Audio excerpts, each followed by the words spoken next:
ಓಂ ಮಹಾಗಣಪತೆ ನಮಃ.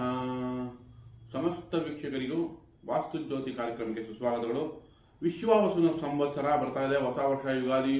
ಹಾಗಾಗಿ ಎಲ್ಲರಿಗೂ ಬೇವು ಬೆಲ್ಲ ತಿಂದು ಒಳ್ಳೆ ಮಾತಾಡಿ ನೋಡಿ, ಸುಖ ದುಃಖ ಸಮನಾಗಿ ಸ್ವೀಕರಿಸಿದ್ರೆ ಅವ್ರಿಗೆ ಕಷ್ಟಗಳು ಬರಲ್ಲ. ಯಾಕಂದ್ರೆ ಕಷ್ಟ ಸುಖ ಎರಡನ್ನೂ ಸಮಾನತೆಯಲ್ಲಿ ಸ್ವೀಕಾರ ಮಾಡೋರಿಗೆ. ಈಗ ದ್ವಾದಶ ರಾಶಿ ಫಲಗಳ ಬಗ್ಗೆ ತಿಳ್ಕೊಳ್ಳೋಣ. ಈಗ ವಿಶ್ವಾವಸು ನಾಮ ಸಂವತ್ಸರಕ್ಕೆ ಕುಂಭರಾಶಿ ಫಲಗಳು ಯಾವ ತರ ಇದೆ ಅಂತ ನೋಡೋಣ. ಕುಂಭರಾಶಿ ನೋವು, ದುಃಖ, ಭಯ ಇವು ಮೂರು ಅನುಭವಿಸಿದ್ದಾರೆ ಈ ವರ್ಷ. ಒಂದು ವರ್ಷ 2 ವರ್ಷದಿಂದ ಭಯನೂ ಇದೆ, ದುಃಖನೂ ಇದೆ, ನೋವು ನೋಡ್ತಾ ಇದೆ. ನೋಡಿ, ಯಾರಿಗೆ ಚಂದ್ರ ಒಬ್ಬನೇ ಕುಂಭರಾಶಿಲಿದಾನೋ ಅಲ್ಲಿ ಶುಭ ಗ್ರಹಗಳಿಲ್ಲ, ಬರೀ ಚಂದ್ರ ಇರೋದು ಮಾತ್ರ ಇದ್ರೆ ಅಂಥವ್ರಿಗೆ ಈ ಕಷ್ಟಗಳು ಅನುಭವಿಸಿರ್ತಾರೆ. ಅಲ್ಲಿ ಶುಕ್ರ ಬುಧ ಅಥವಾ ಗುರು ಇದ್ದವ್ರಿಗೆ ಇಷ್ಟು ಕಷ್ಟಗಳು ನೋಡಿರಲ್ಲ. ಬಟ್ ಜನರಲಿ ಕುಂಭರಾಶಿಯವ್ರಿಗೆ ಓವರ್ ಆಲ್ ತಗೊಂಡಾಗ 50 to 60% ಕುಂಭರಾಶಿಯವ್ರಿಗೆ ಭಯ ಬಂದಿದೆ, ದುಃಖ ಬಂದಿದೆ, ಕೆಲಸ ಕಳ್ಕೊಂಡಿದ್ದಾರೆ, ಸಾಲ ಬಾಧೆ ಹೆಚ್ಚಾಗಿದೆ, ಅಧಿಕ ತಿರುಗಾಟ, ಕಡಿಮೆ ಲಾಭ, ಮನೆ ಬದಲಾವಣೆ ಮಾಡಿರ್ತಾರೆ. ಎಲ್ಲಾ ರೀತಿ ಕಷ್ಟಗಳು ಕುಂಭರಾಶಿಯವರು ನೋಡಿದ್ದಾರೆ. ಈಗ ಅದರಿಂದ ಒಂದು 75% ನೆಮ್ಮದಿ. ಯಾಕಂದ್ರೆ ಶನಿ ಈಗ ಜನ್ಮದಿಂದ ಕೊನೆ ಹಂತ್ಯ, ಸಾಡೆ ಸಾಧ್ಯ ಕೊನೆ ಹಂತಕ್ಕೆ ಹೋಗ್ತಿದೆ. 2ನೇ ಮನೆಗೆ. 2ನೇ ಮನೆಯಲ್ಲೂ ಕೂಡ ನಿಮ್ಗೆ ಏನಾದ್ರು ಶುಭ ಗ್ರಹ ಇದ್ರೆ ಖಂಡಿತ ಲಾಭ ಇದೆ. ಶುಕ್ರ ಇದ್ರೆ ವಾಪಸ್ ಎಲ್ಲ ಕಳ್ಕೊಂಡಿದ್ದೆಲ್ಲ, ಗೌರವ ಆಗಲಿ, ಹಣಕಾಸಾಗಲಿ ಎಲ್ಲ ವಾಪಸ್ ಬರುತ್ತೆ. ಯಾಕಂದ್ರೆ ಶುಕ್ರ ಅಲ್ಲಿ ಉಚ್ಚ ಸ್ಥಾನ ಆಗ್ತಾನೆ. ಬುಧ ಇದ್ರೂ ಕೂಡ ವ್ಯಾಪಾರ ವ್ಯವಹಾರದಲ್ಲಿ ಎಲ್ಲ ಏಳಿಗೆ ಆಗುತ್ತೆ. ಗುರು ಇದ್ರೆ ಸಾಕು, ಓವರ್ ಆಲ್ ಸಮೃದ್ಧಿ ಆಗುತ್ತೆ. ಸೊ ಶುಭ ಗ್ರಹಗಳು ಇಲ್ಲ ಅಂದ್ರೂ ಕೂಡ ನೋವಿಂದ ವಿಮುಕ್ತಿ, ದುಃಖದಿಂದ ವಿಮುಕ್ತಿ, ಆರೋಗ್ಯದಲ್ಲಿ ಚೇತರಿಕೆ ಎಲ್ಲ ಕೂಡ ಅಂತ್ಯ ಭಾಗದಲ್ಲಿ ಕೊಟ್ಟು ಹೋಗ್ತಾನೆ ಅಂತಾರೆ. ಸೊ ಹಾಗಾಗಿ ನಿಮ್ಗೆ ಏಳಿಗೆ ಖಂಡಿತ ಕುಂಭರಾಶಿಯವರಿಗೆ. ಧೈರ್ಯ ಕಾಪಾಡ್ಕೊಳ್ಳಿ, ತುಂಬಾ ಒಳ್ಳೆ ಸಮಯ ಶುರು ಆಗುತ್ತೆ. ಇನ್ನ ನೆಕ್ಸ್ಟ್ ಯಾಕೆ ಅಂತಂದ್ರೆ ನಿಮ್ಗೆ ಈಗ 2ನೇ ಮನೆಯಿಂದ 4ನೇ ಮನೆ ಮೇಲೆ ದೃಷ್ಟಿ ಬಿಡುತ್ತೆ.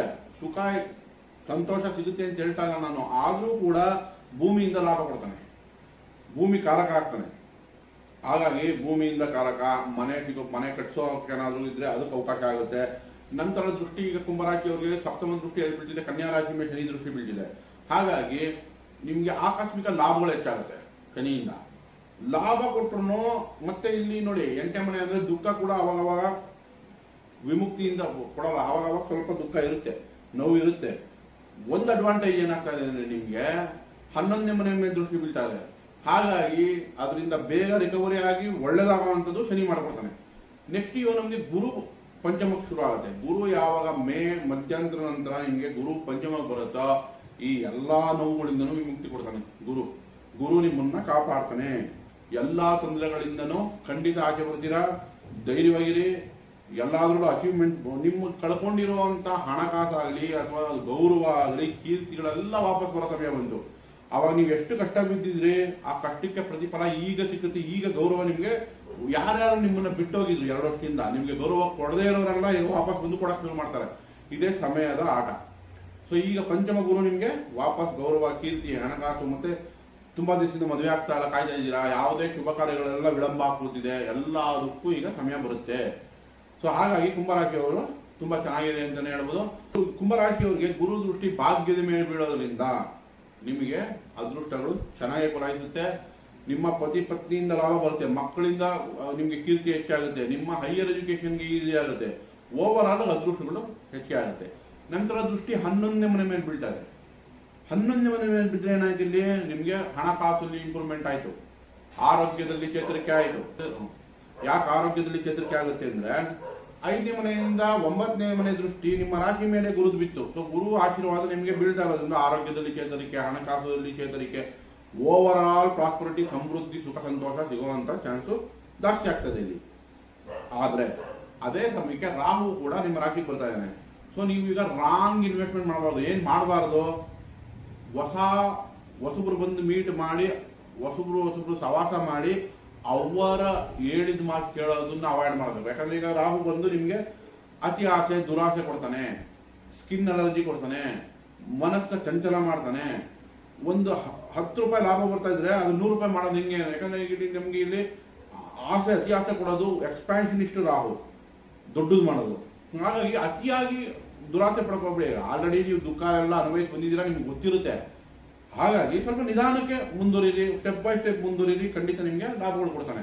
ಸಪ್ತಮದಲ್ಲಿ ಕೇತು ಬಂದ್ರೆ ಡಿಟ್ಯಾಚ್ಮೆಂಟ್, ಮನೇಲಿ ಏನೋ ನಿರಾಸೆ, ಅಥವಾ ಪತಿ ಅಥವಾ ಪತ್ನಿಯಿಂದ ಜಗಳ ಆಗುತ್ತೆ ಅಥವಾ ವಿರೋಧ ಆಗುತ್ತೆ ಅನ್ನಲ್ಲ, ಇಂಟ್ರೆಸ್ಟ್ ಕಮ್ಮಿ ಆಗುತ್ತೆ. ಆಧ್ಯಾತ್ಮಿಕ ಚಿಂತನೆ ಇರೋರಿಗೆ ಪರವಾಗಿಲ್ಲ, ಅದು ಹೆಚ್ಚುತ್ತೆ. ಓವರ್ ಆಗಿ ತಗೊಂಡಾಗ ಪತಿ ಅಥವಾ ಪತ್ನಿಯ ಆರೋಗ್ಯದ ಕಡೆ ಕೂಡ ಗಮನ ಕೊಡಬೇಕಾಗುತ್ತೆ, ಇಲ್ಲ ಅದಕ್ಕೆ ಖರ್ಚು ಬರುವಂತ ಸಾಧ್ಯತೆ ಇರುತ್ತೆ. ವ್ಯಾಪಾರ ವ್ಯವಹಾರಗಳಲ್ಲಿ ಸ್ವಲ್ಪ ನಿಧಾನ. 11ನೇ ಮನೆ ಗುರು ವೀಕ್ಷಣೆ ಇದೆ, ಲಾಭ ಖಂಡಿತ ಇದೆ, ಬಟ್ ನಿಮ್ಗೆ ಇಂಟ್ರೆಸ್ಟ್ ಕಡಿಮೆ ಆಗ್ಬಿಟ್ಟಿರುತ್ತೆ. ಅದಕ್ಕೆ ಉತ್ಸಾಹ ಮತ್ತೆ ನೀವು ಉತ್ಸಾಹ ಪಡ್ಕೋಬೇಕಾಗುತ್ತೆ. ಕೇತು ಶಾಂತಿ ಅಗತ್ಯ ಇದೆ. ಮೊದಲನೇದು ಕುಂಭರಾಶಿಯವರು ಜನ್ಮಕ್ಕೆ ರಾಹು, ಸಪ್ತಮಕ್ಕೆ ಕೇತು ಪರಿಹಾರ ಇದೆ, ಮತ್ತೆ 7.5 ಇನ್ನೂ ಇರೋದ್ರಿಂದ ಶನಿ ಪರಿಹಾರ ಕೂಡ ಅಗತ್ಯ ಇದೆ. ಗುರು ಪಂಚಮದಲ್ಲಿ ನಿಮಗೆ ಎಲ್ಲಾ ರೀತಿಯ ಅನುಕೂಲ ಮಾಡ್ಕೊಡ್ತಾನೆ ಈ ವರ್ಷ. ಮೊದಲನೇದಾಗಿ ಕುಂಭರಾಶಿಯವರಿಗೆ ಹೇಳಬೇಕಾಗಿರೋ ಮಂತ್ರ ಯಾವುದು ಅಂದ್ರೆ, ರಕ್ಷಣೆ ಬೇಕು ನಿಮ್ಗೆ. ರಾಮ್ ದೇವರ ರಕ್ಷಣೆ, ರಾಮಾಕ್ಷ ಸ್ತೋತ್ರದ್ದು. ಶ್ರೀರಾಮ ರಾಮ ರಾಮೇತಿ ರಮೇ ರಾಮೇ ಮನೋರಮೆ ಸಹಸ್ರನಾಮ ತತ್ತುಲ್ಯಂ ಶ್ರೀರಾಮನಾಮ ವರಾನನೆ. ಈ ಮಂತ್ರ ಹೇಳ್ಕೊಳೋದ್ರಿಂದ ನೆಮ್ಮದಿನೂ ಸಿಗುತ್ತೆ, ರಕ್ಷಣೆನೂ ಸಿಗುತ್ತೆ, ಗುರು ಆಶೀರ್ವಾದ ಖಂಡಿತ ಇರುತ್ತೆ. ನಂತರ ಎರಡನೇದು ಕೇತು ಸಪ್ತಮದಲ್ಲಿದೆ, ಕೇತು ಶಾಂತಿ ಅಗತ್ಯ ಇದೆ. ಗಣೇಶನ ದೇವಸ್ಥಾನದಲ್ಲಿ ಹೋಗಿ ಅರ್ಚನೆ ಮಾಡಿಸಿ, ತೀರ್ಥಕ್ಷೇತ್ರಗಳು ಕಾಣಿಪಾಕಂ ಇರ್ಬೋದು ಅಥವಾ ಯಾವುದೇ ತೀರ್ಥಕ್ಷೇತ್ರಗಳಲ್ಲಿ ಹೋಗಿ ಅಲ್ಲಿ ದರ್ಶನ ಮಾಡ್ಕೊಂಡ್ ಬರೋದ್ರಿಂದ ಇವರಿಗೆ ಖಂಡಿತ ಅನುಕೂಲಗಳಾಗುತ್ತೆ. ಓವರ್ ಆಲ್ ಆಗಿ ಕುಂಭರಾಶಿಯವರಿಗೆ ಈ ವರ್ಷ ಚೆನ್ನಾಗಾಗ್ತೀರಾ, ಧೈರ್ಯವಾಗಿ.